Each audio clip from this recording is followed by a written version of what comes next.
Minnesota leadership is celebrating the state's top-tier turkey industry. Governor Walz and state agriculture leaders bragged about the state's track record in St. Paul this morning. Quinn Gorham reports. This gargantuan gobbler is named Thom.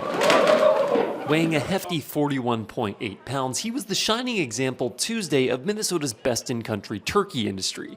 Unfortunately for Thom, Minnesota doesn't do things quite like they do in Washington, D.C. Yeah, well, they make a pardon.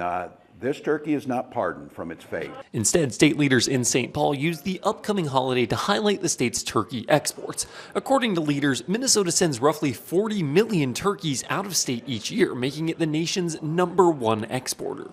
600 farms, 40 million birds, 450 dedicated growers make us the nation's top producer. A great source of protein, great source of pride for Minnesota to have this. Leaders were asked questions about international exports as well. According to the Minnesota Department of Agriculture, Mexico and Canada are primary export partners for the state's agricultural exports.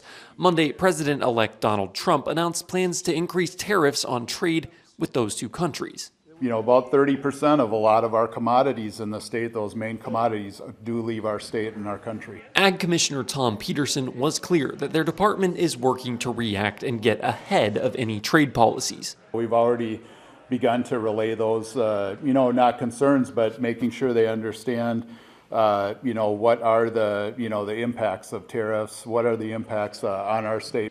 In St. Paul, Quinn Gorham, KEYC News Now. Minnesota's turkey industry draws an estimated $12 million in economic impact.